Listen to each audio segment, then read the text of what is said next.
सावन के पवित्र महीने में इंदौर के प्रसिद्ध शिव मंदिर के बारे में हम आपको बताएंगे। इंदौर का एक ऐतिहासिक मंदिर जो कि लगभग 400 साल पुराना है, जिसे मां अहिल्या के समय बनाया गया है। यह मंदिर पंचकुइया स्थित शमशान की भूमि पर बना भूतेश्वर महादेव मंदिर है। मान्यता है कि भोलेनाथ के समक्ष अंतिम संस्कार होने से मृतात्मा को मुक्ति मिल जाती है। नर्मदा के स्वयंभू शिवलिंग को यहाँ स्थापित किया गया था। मंदिर के इतिहास के बारे में हम आपको बता दें कि जब शहर का विकास हो रहा था, पंचकुइया मुक्तिधाम की भूमि के बीच से रास्ता निकाल दिया।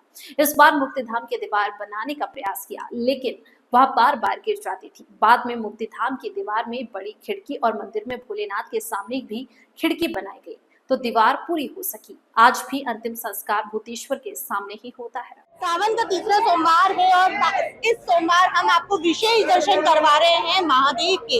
ये है इंदौर का भूतेश्वर महादेव मंदिर, जो कि लगभग 400 साल पुराना मंदिर बताया जा रहा है और भूतेश्वर महादेव मंदिर के नाम से इसे जाना जाता है। आप देख सकते हैं लोगों की जो भीड़ है वो यहाँ पर लगी हुई है। लंबी लंबी कतारों में लोग यहाँ पर बाबा क्या अभिषेक करने के लिए यहाँ पर एकत्रित हुए हैं। अब इस मंदिर की खासियत हम आपको बता दें कि यह जो मंदिर है वह शमशान की जमीन पर बना हुआ है और शमशान की जो खिड़की है, जो शमशान और मंदिर के बीच में एक खिड़की दे रखी है, तो गर्भगृह से सीधे शमशान की तरफ जाती है और इसलिए इसे भूतेश्वर महादेव मंदिर भी कहा जाता है, क्योंकि जो महादेव है उन्हें शमशान की राजा कहा जाता है। इसका एक इतिहास ये भी है कि जब ये मंदिर की स्थापना हुई और मंदिर के साथ साथ जब मंदिर का निर्माण हुआ, उसके बाद में शमशान का भी निर्माण हुआ। शमशान में जो है बाउंड्री खींची गई, लेकिन वह जो दीवार थी बार बार गिरते जा रही थी। जब पूर्वजों ने इसका पता लगाया कि आखिर ऐसा क्यों हो रहा है, क्यों इसका निर्माण नहीं हो रहा है, जब पता पड़ा था कि भगवान है वह सीधे शमशान में जो चिताएं जलती है वहां पर उन्हें लोगों की मृत्यु होती है, उनकी आत्मा को मोक्ष बाबा के दर्शन के बाद ही मिलता है। बाबा यहाँ से सीधे जो चिताएं जलती हैं वह देखते हैं। इसके लिए एक निर्माण किया गया जिसमें गर्भगृह से लेकर शमशान के बीच एक खिड़की बनाई गई। उसी के बाद मंदिर की दीवारों का भी निर्माण हुआ और शमशान की दीवारों का निर्माण हो रहा। यहाँ पर लगातार अभिषेक का दौर जारी है। गर्भगृह में अभी हम मौजूद हैं। लंबी लंबी कतारों में लोग लगे हुए हैं और लोगों की आस्था इस मंदिर से काफी जुड़ी हुई है, क्योंकि 400 साल पुराना मंदिर है, मां अहिल्या के समय का मंदिर है और मंदिर में लोग हर सोमवार, ऐसा नहीं कि सावन है और सावन का सोमवार है तो ही लोग आते हैं। यहाँ पर हर सोमवार हर प्रतिदिन यहाँ पर भक्तों का तांता देखने के लिए मिलता है। श्री भूतेश्वर महादेव जो है यह अहिल्या माता के द्वारा स्थापित शिवलिंग है और तकरीबन 400 वर्ष पुराना इसका इतिहास है।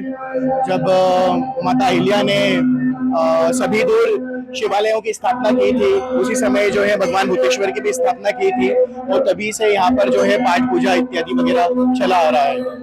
भूतेश्वर क्यों कहा जाता है? भूतेश्वर क्यों कहा जाता है? भूतेश्वर नाम के 3 अर्थ हम निकाल सकते हैं। भूतानाम ईश्वरः इति भूतेश्वरः अर्थात जो हमारा भूतकाल बीत गया है उसके अंदर अच्छे और बुरे कार्य हमने करे हैं, एक तो उसके ईश्वर, और दूसरा ये जो सृष्टि की रचना है ये पंच तत्वों से मिलकर के हुई है, जिसे हम पंचभूत कहते हैं, जल अग्नि वायु पृथ्वी और आकाश। तो उनके जो ईश्वर हैं, पंचभूतानाम ईश्वरः वो भूतेश्वर, और दूसरा जो चलन में है आप और हम जानते ही हैं कि जो भूत प्रेतो इत्यादि के ईश्वर जो है वो भूतेश्वर।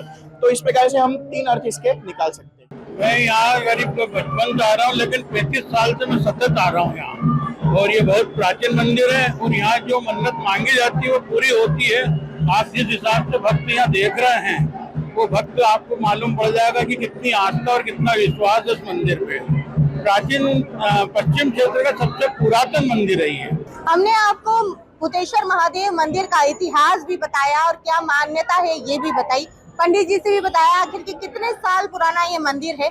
भक्तों की अगर बात की जाए तो भक्तों ने कहा कि हमारा बहुत पुराना नाता इस मंदिर से है, क्योंकि जब कुछ लोगों ने कहा कि हम बचपन से यहाँ आ रहे हैं, तो कुछ लोगों ने कहा कि हम शादी होने के बाद से इस मंदिर में लगातार आते हैं और बाबा की कृपा लगातार बनी हुई है। कैमरा पर्सन सादिक के साथ खुशबू यादव, सूर्य टीवी, इंदौर।